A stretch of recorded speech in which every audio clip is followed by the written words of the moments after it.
할렐루야, 할렐루야. 성수교회 일부 예배 나오신 여러분 주님의 이름으로 환영하고 축복합니다. 오늘 우리에게 주신 말씀을 통해서 새 힘을 얻으시고 한 주간도 주님 은혜 가운데 승리하시는 저와 여러분이 되시기를 주님의 이름으로 축복합니다. 우리 앞뒤 좌우 형제 자매님들 인사할까요? 잘 오셨습니다. 반갑습니다.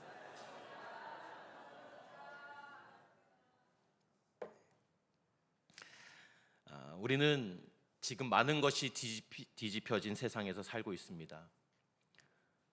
뒤집힌 것도 문제지만 더 큰 문제는 뒤집힌 세상에서 살면서 이것이 뒤집혔다라고 생각하는 사람이 많지 않다라는 것입니다. 그리고 설사 세상이 뒤집혔다는 것을 안다고 하여도 그 뒤집혀진 세상에서 내가 어떻게 살아가야 할지를 모른 채 그저 하루하루 무거운 마음으로, 답답한 마음으로 살아가고 있다는 것입니다.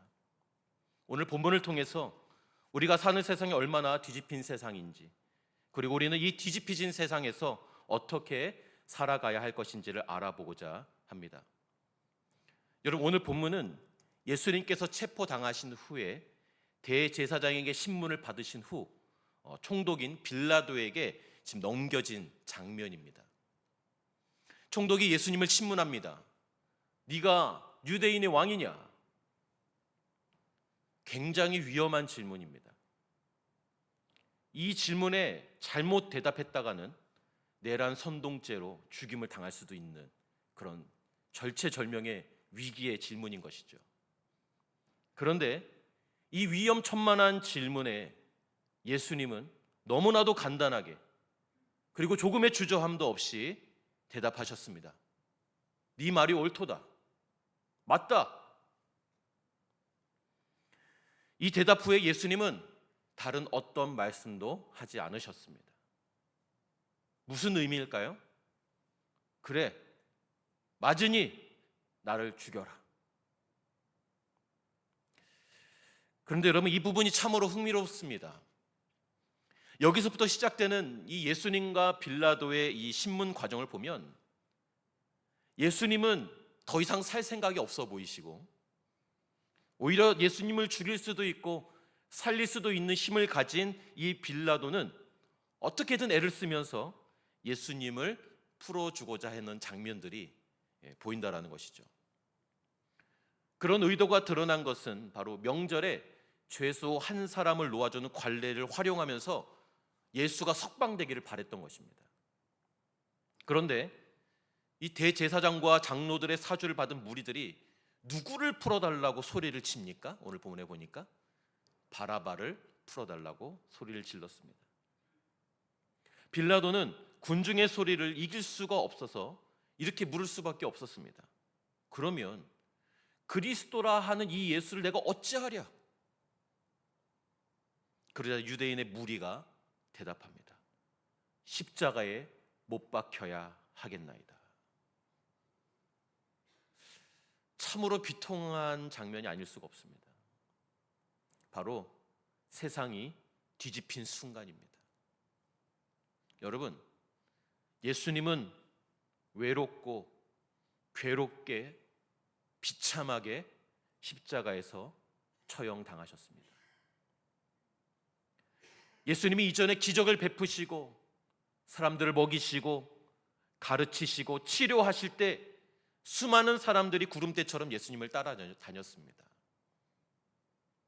그런데 그런 사람들 다 어디 가고 그들이 다 이르되 십자가에 못 박혀야 하겠나이다. 제자들은 이미 다 도망갔고요. 군중이라고 따라다녔던 사람들의 태도가 이렇게 한순간에 돌변해서 예수님을 십자가에 죽이라 한 것입니다.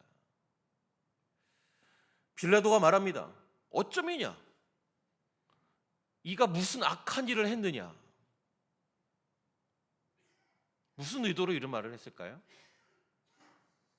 어쩌보면 빌라도는 어떻게든 예수를 살리고자 했던 거 아니냐, 합리적인 의심을 받게 하는 부분입니다. 어쩌면 빌라도는 예수가 죽음으로 그가 순교자로 추앙을 받을까, 나중에 더 큰 폭동이 일어날까 염려됐을지도 모르겠습니다. 어쨌든 결국 빌라도는 군중의 요구대로 하나님의 아들 예수님을 십자가에 못 박혀 죽게 했고, 그 대신 흉악한 죄인인 바라바를 살렸습니다. 이것은 마치 예수님께서 십자가에서 돌아가시기 전에 그 자리에 있던 무리에게 나의 죽음의 의미가 바로 이것이다 라고 보여주고 계신 것 같습니다. 죄 없는 예수님이 십자가에서 죽으심으로 죄 많은 바라바가, 그리고 죄 많은 바라바 같은 우리가 살게 된 것입니다. 여러분, 예수님은 이 땅에 오신 하나님이십니다. 믿으십니까? 그런데 그 하나님이 지금 사람들에게 잡히시고 사람들에게 신문당하셨습니다. 다시 말해, 하나님이 사람들의 판단을 받으셨다라는 거예요. 이것이 바로 위아래가 뒤집힌 세상에서 벌어진 일입니다.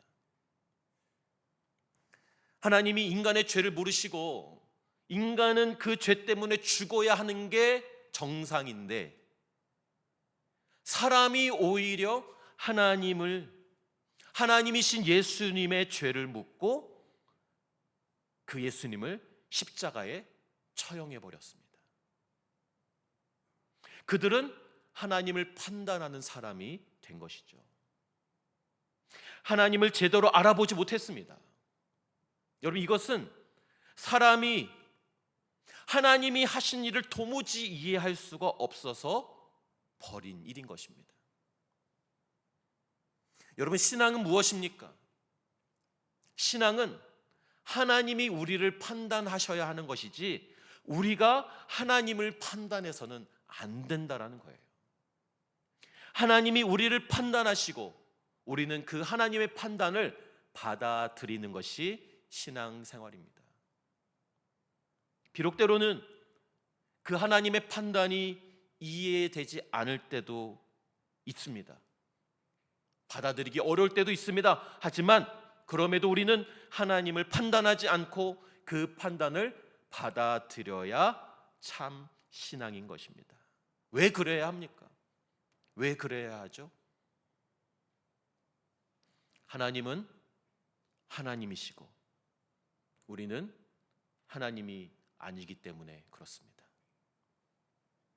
하나님은 우리의 판단보다 더 훨씬 크시고 위대하신 분이시기 때문입니다. 그의 판단은 언제나 옳고 선하시며 하나님은 좋으신 하나님이시기 때문입니다. 여러분, 우리가 인생을 살다 보면 이해되지 않는 일들이 너무나도 많이 있습니다. 우리가 지금 살고 있는 이 세상도 우리는 도저히 이해할 수가 없습니다. 받아들이기 어렵습니다.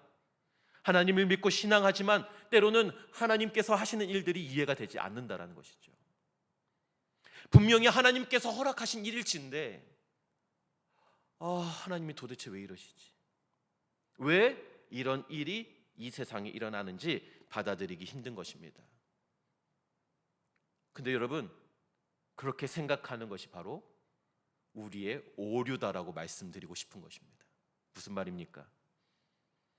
하나님이 이해되지 않는 것은 너무나도 당연하기 때문에 그렇습니다. 하나님이 다 이해되지 않고 이 불합리하고 부조리한 세상에서 하나님이 하시는 처사가 다 이해가 될 수 없는 것을 우리는 사실은 당연히 받아들여야 그것이 우리가 신앙이 한 단계 올라갈 수 있는 성숙한 그리스도인이 될 수 있다는 것입니다. 오히려 여러분, 하나님이 하시는 일이 다 이해가 되면 그게 진짜 곤란한 겁니다. 이게 바로 이단으로 가는 지름길이다. 말씀이 다 이해가 되면 오히려 그것이 하나님을 오해하는 방법이라는 것입니다. 하나님이 이해가 되지 않는 분들은 저를 찾아오지 마세요. 요즘 굉장히 제가 문이 열려 있다고 실제로 문은 닫혀 있어요, 여러분. 활짝 열려 있지는 않습니다. 실제 문은 닫혀 있지만 이제 언제든지 들어올 수 있다고 말씀드렸죠. 그래서 오시면요, 제가 맛있는 차도 끓여드립니다. 언제든지 오셔도, 이제 하도 많이 오셔서 요즘 설교 준비할 시간이 부족할 정도로 많이 오십니다. 그래도 웰컴입니다. 언제든지 오십시오. 그런데 하나님이 이해되지 않는 분은 저에게 찾아오지 마세요. 그게 왜냐하면 그게 정상이기 때문에 그렇습니다. 저도 이해가 안 됩니다. 저에게 물으셔도 저도 모릅니다. 원래 하나님은 이해할 수 없는 분이기 때문에 그렇습니다. 그런데 하나님이 다 이해가 된다라고 생각하시는 분은 좀 저를 찾아오시길 바랍니다. 내가 하나님을 다 이해한다고 생각하는 것의 상당 부분이 사실은 오해이기 때문에 그렇습니다. 하나님을 다 이해한다고 생각하는 것이 바로 하나님을 판단하고 있는 것입니다. 여러분, 우리는 본질적으로 하나님을 이해할 수가 없습니다. 그게 정상이다. 어때, 좀 마음이 놓이세요? 그게 정상이다. 하나님의 판단을 받으려 하지 않고 오히려 하나님을 판단하려고 하는 이 뒤집힌 세상, 그리고 나의 삶 가운데 찾아온 많은 질문들과 의문들, 왜 하나님이 내 인생에 이렇게 하셨는지, 왜 하나님이 이 세상을 이렇게 운행해 가시는지 도무지 이해되지 않는, 인생에 해결되지 않는 그 문제들 가운데 사는 우리에게 그 답을 주는 대표적인 두 명 인물을 소개하고 말씀을 마치고자 합니다. 오늘은 3대지 설교가 아니니 잘 듣고 따라오셔야 합니다. 먼저 첫 번째 사람, 요셉입니다. 요셉은 꿈 한 번 잘못 말했다가 인생이 나락으로 떨어진 사람입니다. 꿈을 잘못 꾼 것이 아니라 잘못 처리했습니다. 형님들에게 이 꿈을 자랑 삼아 발설한 것이 바로 문제의 발단이 되었습니다. 그래서 형들의 미움을 받고 구덩이에 빠져 죽을 뻔하다가 결국 이집트의 종으로 팔려가게 됐습니다. 근데 요셉이 대단한 것은 그런 상황에도 그는 하나님을 믿고 하나님을 신앙하고 열심히 일했다는 거예요. 여러분, 가장 총애받고 색동저고리 입으며 가장 존귀하게 여김을 받던 아들이, 이 사람이 한순간에 종으로 팔려 노예 생활을 하게 됐어요. 여러분, 인생이 이렇게 추락했을 때 하나님을 믿고 열심히 일하며 살아간다는 것은 너무나도 어려운 일이에요. 특히 좀 어렵게 살다가 갑자기 벼락부작이 됐다가 좀 다시 어려워지면 좀 견딜만 해요. 왜 그렇습니까? 못 살아본 경험이 있기 때문에. 그런데 고생 한 번 해보지 않다가, 손에 물 한 방울 묻히지 않다가 갑자기 인생이 나락으로 떨어지면요, 어떻게 살아야 될지 모르고 곤란을 겪는 경우가 많다라는 것이죠. 요셉은 그럼에도 불구하고 열심히 일하며 살았어요. 하나님을 믿는 사람이 어떻게 이 지경이 되었는가? 왜 잘 믿는 사람에게 이런 일이 일어나는가? 이거 묵상하다가 인생이 끝나는 사람이 태반이거든요. 근데 요셉은 그러지 않았다라는 거예요. 어떻게 알 수 있습니까? 보디발 장군의 집에서 종으로 일하기 시작했는데 보디발 장군 다음으로 집안일을 관장하는 사람이 되었다라는 거예요. 여러분, 이거는 열심히 일하지 않고서는 오를 수 없는 위치죠. 그런데 그렇게 앞이 보이지 않는 상황에서도 그럼에도 하나님을 믿고 이것이 하나님께서 나를 세워주신 자리라고 믿어 최선을 다해 열심히 일해서 겨우겨우 자리를 잡아가려고 하는 그때에 그에게 또 돌아온 것은 무엇입니까? 강간 혐의를 받고 억울한 옥살이를 하게 되는 거예요. 여러분 같으면 이 같은 하나님의 처사가 이해가 되시겠습니까? 도저히 이해할 수 없는 정도가 아니라 하나님이 살아계시다면 과연 이렇게 할 수 있는가? 욕을 해도 이해가 될 만한 상황이라는 거예요. 어떤 상황에 놓이든 하나님이 세워주신 자리에서 하나님을 의지하며 최선을 다했음에도 불구하고 그의 인생은 중요한 고비마다 꼬였어요. 틀어졌습니다. 결정적인 순간에 안 풀리는 거예요. 그러면 정말 힘이 빠지고 맥이 빠지는 거예요. 좌절할 수밖에 없습니다. 그런데도 여러분, 중요한 것은 요셉은 하나님을 판단하지 않았습니다. 그리고 그 자신을 팔아넘긴 형들과 가족들도 판단하지 않았어요. 왜냐하면 자기를 이집트로 가게 한 것이 형들이 아니라 하나님이라고 믿었기 때문입니다. 이렇게 믿을 수 있는 근거는 무엇입니까? 섣불리 하나님을 판단하지 않고 하나님께서 나를 판단하시도록 어떤 상황에서도 최선을 다해 살아냈기 때문에 이렇게 말할 수 있는 것입니다. 결국에 요셉은 이집트의 총리가 되어서 가족들과 재회했을 뿐만 아니라 이집트 사람들과 그 인접국 사람들까지도 살려내는 생산적인 사람이 되었다라는 것입니다. 이것이 하나님의 판단이요. 여러분, 욥은 어떻습니까? 욥이야말로 하나님을 판단하지 않고 하나님의 주권을 인정한 대표 선수입니다. 그는 동방의 의인이라는 소리를 들었던 사람이었습니다. 온전하고 정직하여 하나님을 경외하며 악에서 떠난 자라라는 평가를 사람으로부터 받은 게 아니라 하나님으로부터 받은 사람이었어요. 욥은 하나님이 자랑하던 사람이었습니다. 그런 그에게 어느 날 갑자기 고난이 닥쳐오는데요, 이것은 사람이 감당할 수 있는 일이 아니었어요. 아들 7, 딸 3명이 잠깐 사이에 다 죽었습니다. 잠깐 사이에 그의 재산이 날아가는데요, 양만 7,000마리, 소만 1,000마리가 한순간에 날아갔습니다. 여러분, 이 정도면 지금도 부자죠? 지금도 엄청난 부자였을 텐데, 그 고대 시대에 여러분 이 정도라면요, 세계적인 갑부였을 거예요. 세계적인 부자였어요. 그런데 그 모든 것을 한순간에 전부 잃어버렸습니다.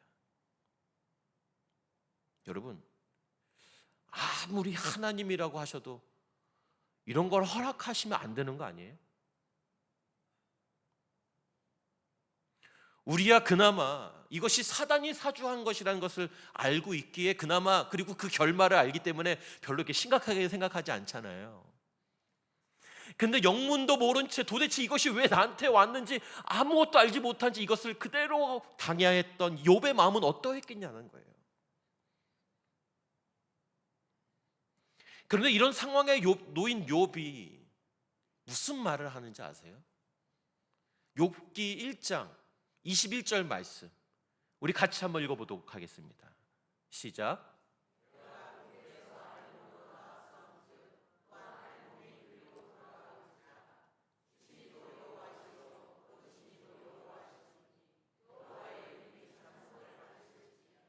아멘. 굉장합니다. 여러분, 우리가 평안할 때, 아무런 문제가 없을 때, 하나님이 나에게 잘해 주실 때, 지금의 욥기를 읽으면 욥이 참 대단하다, 역시 다른 차원의 사람이야, 이렇게 아무렇지도 않게 그냥 읽고 지나갔을 것입니다. 하지만 여러분, 우리의 신앙생활이 좀 엉성하게 하다가 대충 하다가 조금만 어려운 일을 당하면 우리는 하나님을 판단하기 시작한다는 것입니다. 하나님, 왜요? 내가 무슨 죄를 지었나요? 지금 내가 뭐 잘못했나요? 하나님, 도저히 이해할 수가 없어요. 내가 그렇게 기도도 열심히 하고 신앙생활 했는데 이게 무슨 일이죠? 여러분, 이것이 우리의 실존입니다. 신앙의 연수가 수십 년이고 내가 기도의 대가이고 헌금도 열심히 하고 주일 성수도 목숨처럼 잘 지켜도 때로는 욕과 같은 시험이 찾아오면 우리는 하나님을 판단하려고 한다는 것입니다.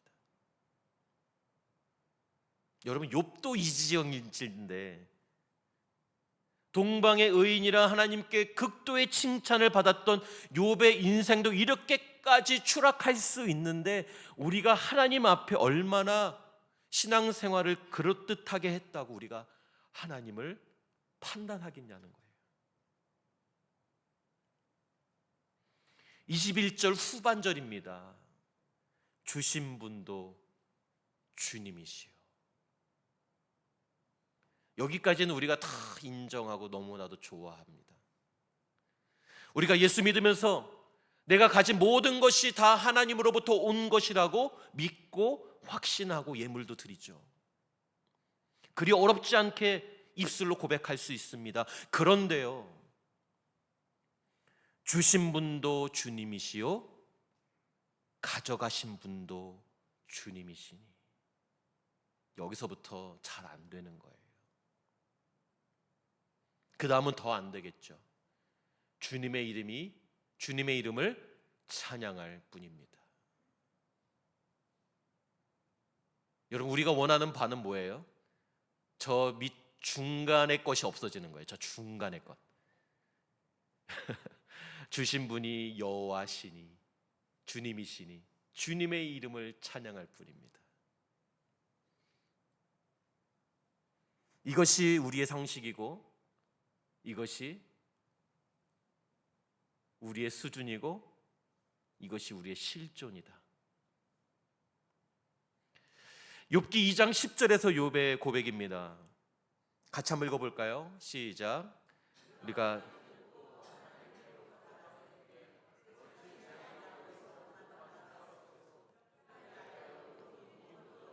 당하고도 말로 죄를 짓지 않았다.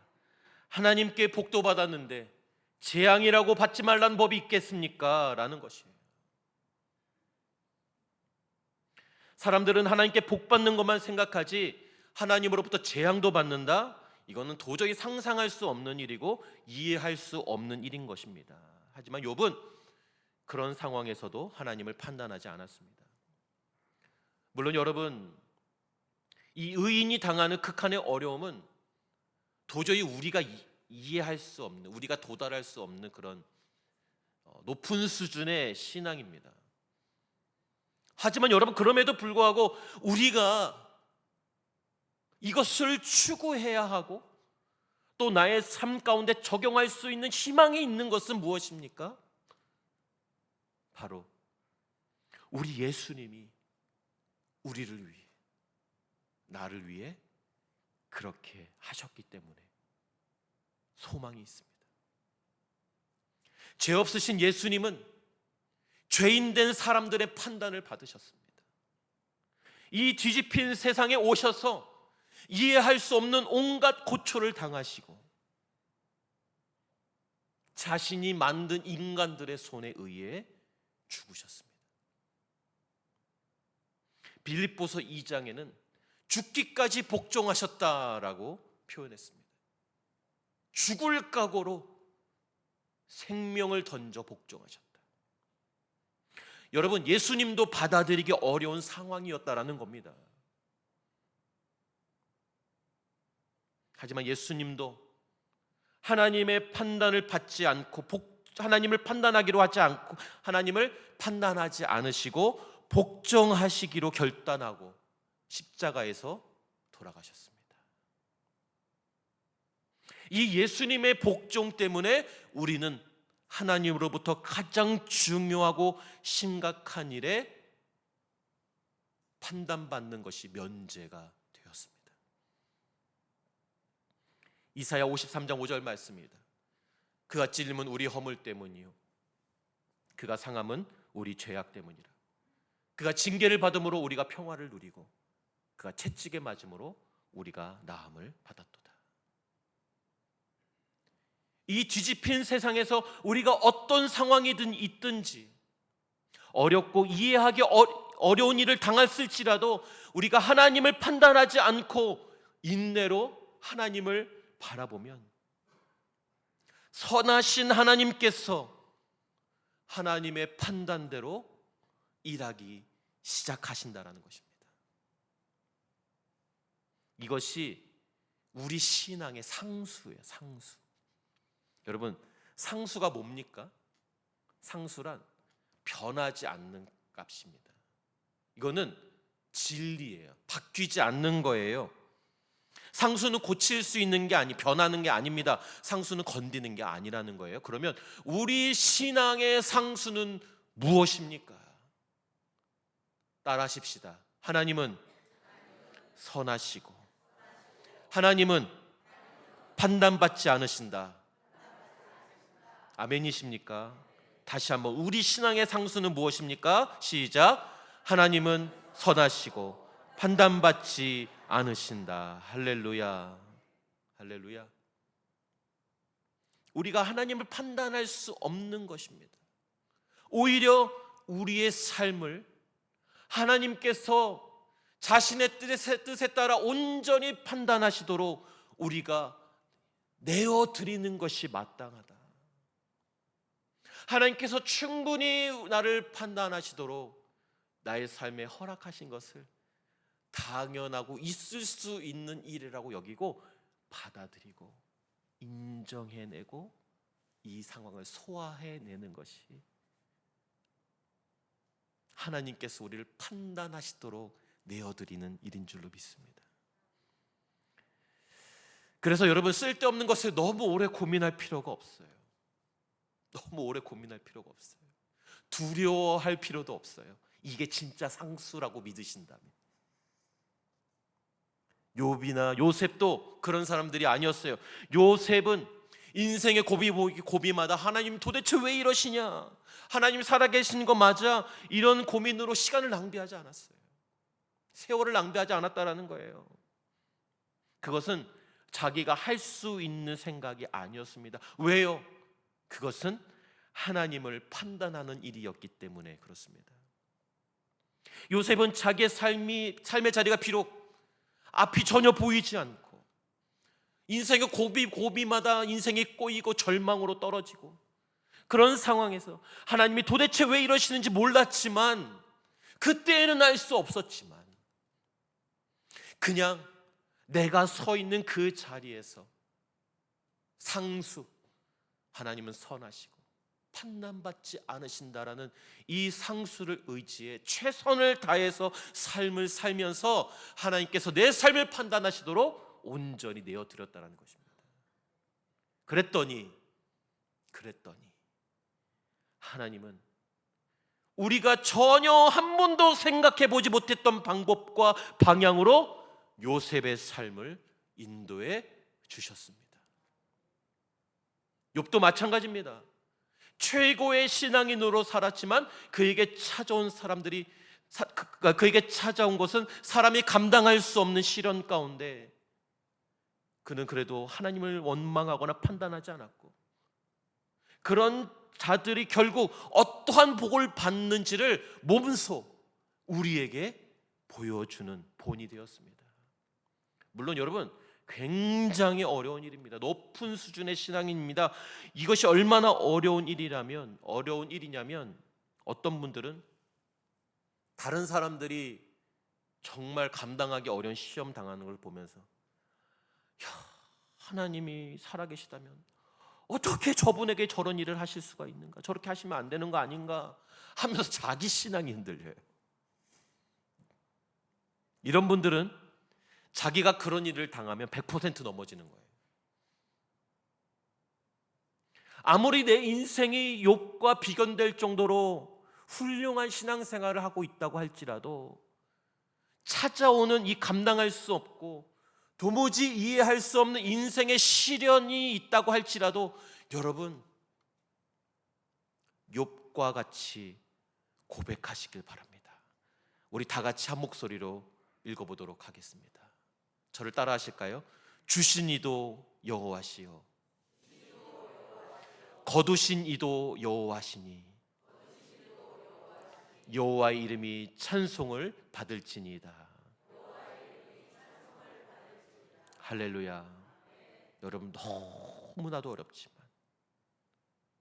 우리가 반드시 이루어내야 할 고백입니다.